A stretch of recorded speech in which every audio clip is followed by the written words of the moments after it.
to teach you how to do a chignon, which is just basically a very low bun. So the one we're going to do today is really easy. You get a lot of great texture within the shape without actually having to do much to put that texture in.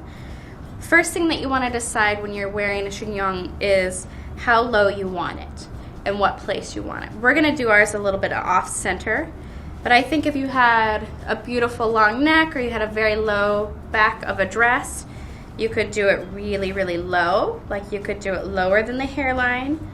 If you had a dress that had maybe a halter neck or something like that, you could do a higher one, or you could do a low one. You could even do a couple of chignons together. So we're gonna do a low offside one. I've already gone through the hair and added a bit of texture.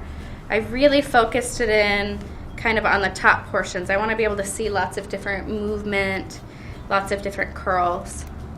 So I'm gonna start today by draping the hair to the side. And for her, we're gonna do low right behind the ear. Now, as soon as I put my elastic band in, I wanna be sure to go through the hair, soften it up a bit, make sure that it's loose and modern. If you needed a little extra height on the back there, you could do a little back combing. Smooth that out. Now I'm gonna take my ponytail and I'm gonna brush it. I'm gonna smooth it out. Another thing that I'm gonna do is I'm gonna take the shape here, the ponytail, and I'm gonna actually push it through the hair like a topsy tail. As you can see, it just gives a really polished look to the top portion. Now what I'm gonna do is I'm gonna do a really simple fishtail braid throughout the whole rest of the hair. And a fishtail braid seems confusing, but it's really quite simple. So all that it is it's a 2-strand braid, and you're gonna take a little tiny section from one side, from the back of one side, and you're gonna cross it over and join it to the other side. So I'm taking this piece on the left, tiny little piece, and I'm crossing it over to the other side. And you just continue this back and forth pattern all the way down the hair.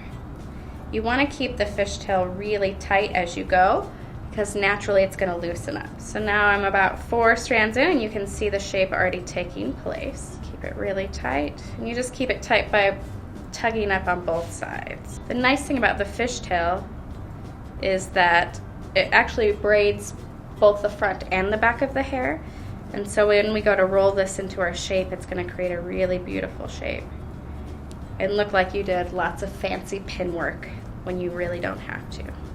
Now that we're almost to the end, I'm gonna start doing a little bigger sections here.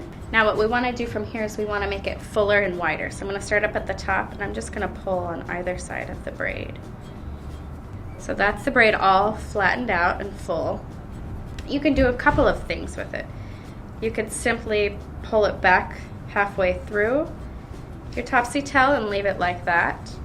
I'm gonna actually twist it around. So I'm gonna take my finger and I'm gonna use that to kind of help me start my circle. And I'm gonna start with the end, and I'm gonna bobby pin it in. Try to make sure and hide the clear elastic band first. So once you have that in, you can kind of spread out your shape a bit. This would be a beautiful look if you wanted to put fresh flowers in your hair. The braid can look very, very natural and clean, and it's a nice contrast with the flowers. So this is your fishtail chignon.